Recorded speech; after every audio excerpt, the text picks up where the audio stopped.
Over on our left-hand side, there's a couple of coppery colored antelopes called bongos. Bongos are nicknamed the ghosts of the forest because they are so rarely seen. That beautiful coppery coloring helps them blend in super well to their surroundings.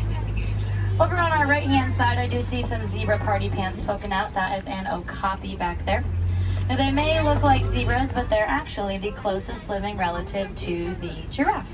They have long prehensile tongues, just like giraffes do, that they use to grab their food out of trees and bushes. They also have very large ears, which can rotate up to 180 degrees, kind of like a fan oscillates, giving them very excellent hearing, especially when they are deep in the forest. Up on the hill on our right-hand side are a couple of greater kudus, those tan-colored antelopes. Those are females up there. You can tell because they have no horns. Only male greater kudus grow horns. They are one of the tallest antelopes that live here in the forest. They can be up to about 5 feet tall at shoulder height. And they are known for their agility. They are very excellent jumpers. And they're very skilled in camouflage, just like the bongos we saw back there. Both the greater kudus and the bongos have those white vertical stripes. Those white stripes give them an extra layer of camouflage on sunny days because they look like rays of the sun coming in through the trees. Up on the hill on our left-hand side, there's a black rhino poking out over there. Black rhinos can be up to about 3,000 pounds, and you can tell that's a black rhino, not from the coloring, but from the pointed prehensile upper lip that they have. Black rhinos are browsers when it comes to food rather than grazers, and they use those pointed upper lips to grab their food of choice.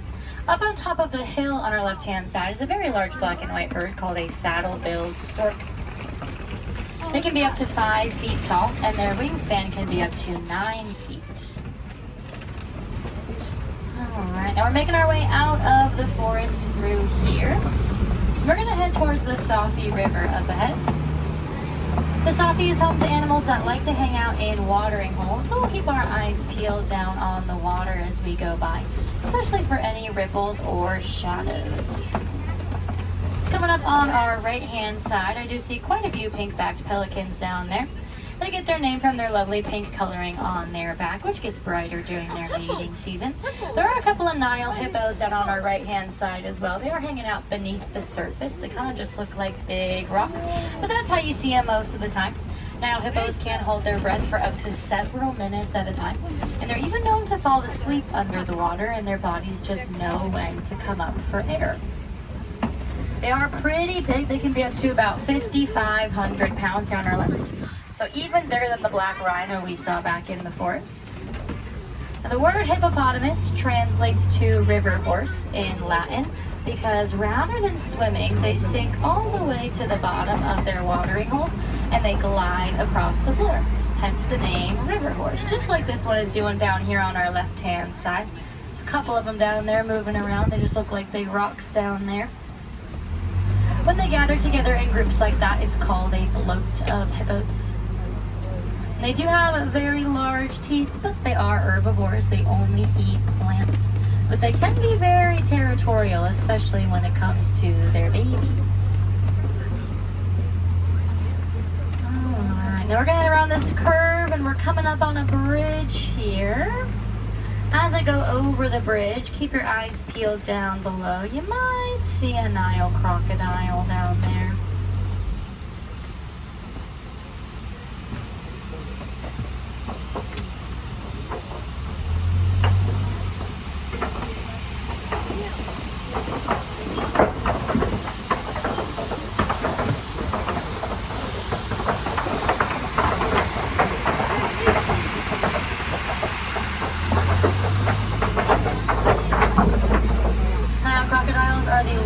Of the crocodilian species in Africa. They can be up to 16 feet long, which is as tall as a giraffe, and they can weigh up to 500 pounds. They are opportunistic eaters, which means they can eat up to half of their body weight in one singular sitting. That's up to 250 pounds of food in one go. But they can also go up to several weeks at a time without eating any food at all. Female crocodiles are also known to be very excellent mothers. When their eggs are about to hatch, mom will hold them in her mouth and gently roll them back and forth to encourage the hatching. And then once those baby crocodiles do hatch, mom will continue to hold them in her mouth for extra protection.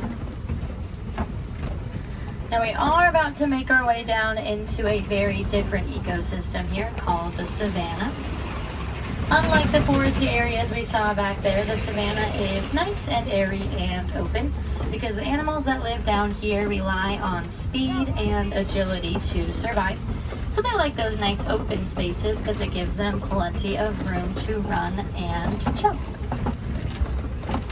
Coming up here on our right-hand side, I do see some Ankole cattle hanging out with these giraffes here.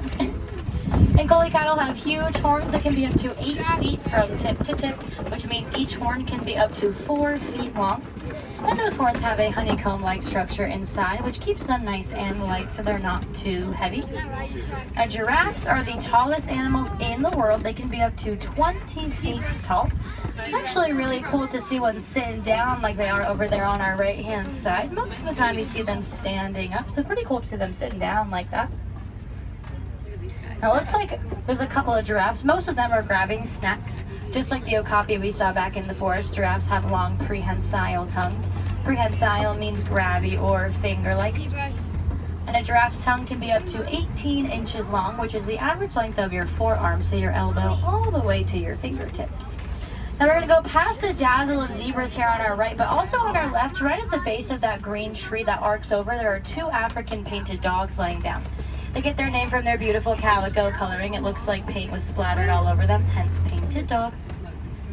Now giraffes, these are zebras. Zebras are very social and non-territorial animals. They gather together in groups called dazzles quite often. These are Hartman's mountain zebras specifically. You can tell from the thick white stripes on their back legs and their white underbellies that they have.